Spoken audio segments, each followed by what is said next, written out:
तो जो आपकी ट्रांसपोर्टेशन प्रॉब्लम में हमने आपको अपने फर्स्ट लेक्चर में आपको बताया है कि उसकी थ्योरी बताई है कि क्या हमको करना है। अब हम इसमें आते हैं, प्रॉब्लम नंबर 1 ली है हमने, जैसा कि हमने आपको बताया था इनिशियल बेसिक फिजिबल सॉल्यूशन निकालते हैं। सबसे पहला मेथड हमने यूज़ किया है north west corner method. Okay, तो स्टार्ट करिए। Find the initial basic feasible solution for the following transportation problem by north-west corner rule. Okay? ये वेयर हाउसेस हैं W1, W2, W3, W4, ये हमारे वेयर हाउसेस हैं, ये हमारी फैक्ट्रीज़ हैं जहाँ पे प्रोडक्ट हमारा बन रहा है F1, F2, F3। ये हमारी जो दी हुई है ये हमारा एक तरह से AIJ है, जिसको हमने आपको थ्योरी में बताया था कि व्हाट इज़ AIJ। AIJ जो है आपका XIJ, ये हमारी क्वांटिटीज़ हैं कि 19 यूनिट, 30 यूनिट्स, 50 यूनिट्स, ये सब यूनिट्स हैं। आपको क्या करना है, फैक्ट्री से सामान को वेयर हाउसेस में ले जाना है।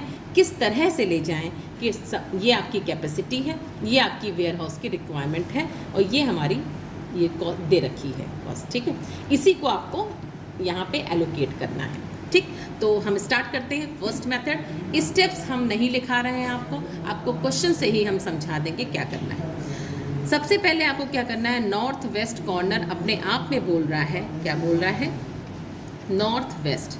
ये आपका होता है ईस्ट वेस्ट, ये है आपका north south, east west north south.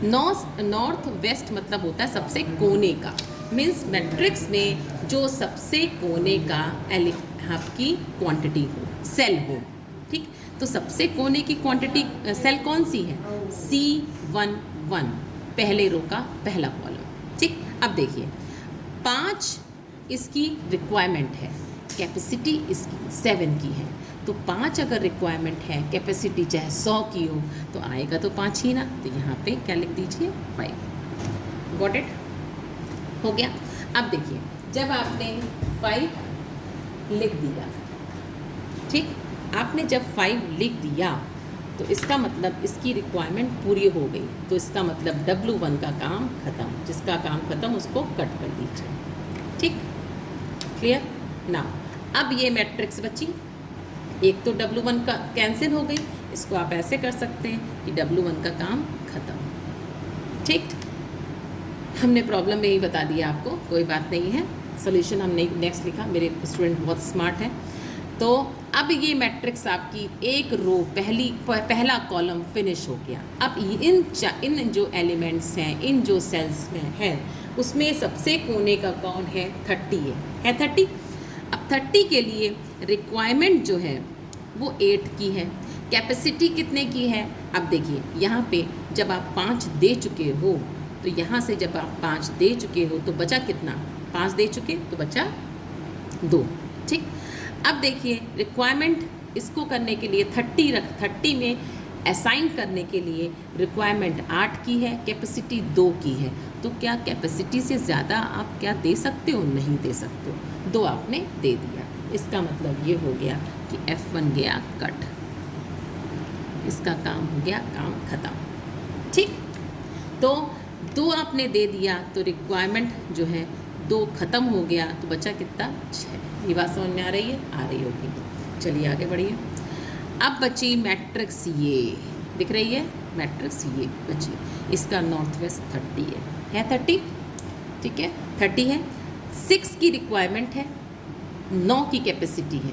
Requirement से ज़्यादा क्या दे सकते हो भाई, 6 ही है आपकी रिक्वायरमेंट, कैपेसिटी चाहे कितनी भी हो। तो एक तरीका है रटने का तरीका, अगर आप पूछिए तो दोनों में मिनिमम रखते हैं, लेकिन मेरा ये मानना है मैथ्स रटने से नहीं होती।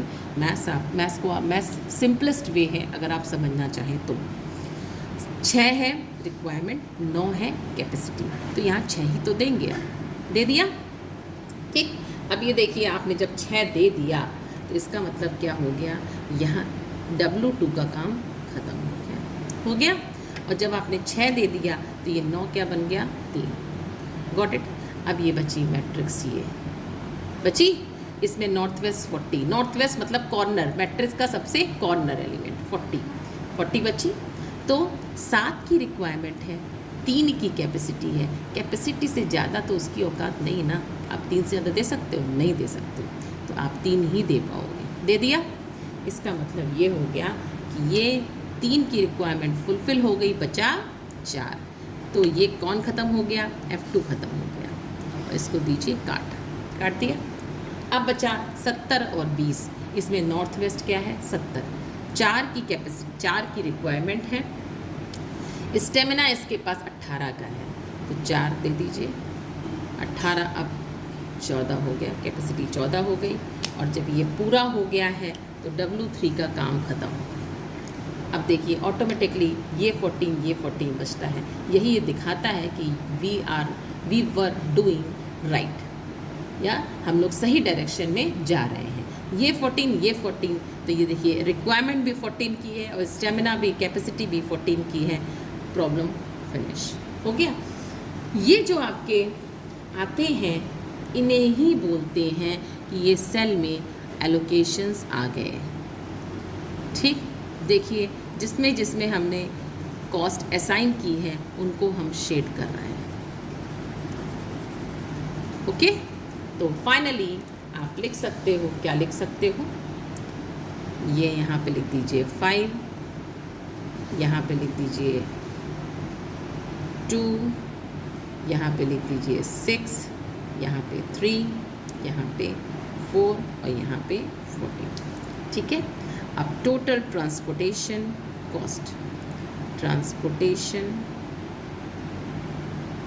कॉस्ट क्या हो जाएगी?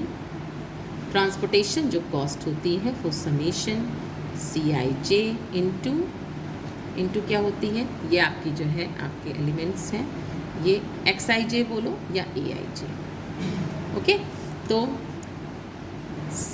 यही जो है आपके एलोकेशंस हैं, यही CIJs होते हैं। ठीक है, तो क्या हो जाएगा? C11 इंटू ये क्या है? A11 plus C12 A12 plus, इसमें कुछ नहीं है, फिर ये क्या है? सेकेंड रो में आ गया ना, तो A22 C22 plus C second row है 23 plus C23 into A23 plus last वाला C32 इंटू A32 प्लस 33 है, थर्ड रो का थर्ड है। ठीक है, थर्ड रो का फोर्थ C34 और A3। ठीक, फाइनली वी कैन राइट, क्या लिख सकते हो? 19 into 5 plus 30 into 2 plus 30 into 6 plus 40 into 3 plus 70 into 4 plus 20 into 14। ठीक, इसको आप सॉल्व करिए, you will get 1015 okay rupees. ये आपकी आ गई transportation cost by the method of north west corner rule in the initial basic feasible solution. Okay.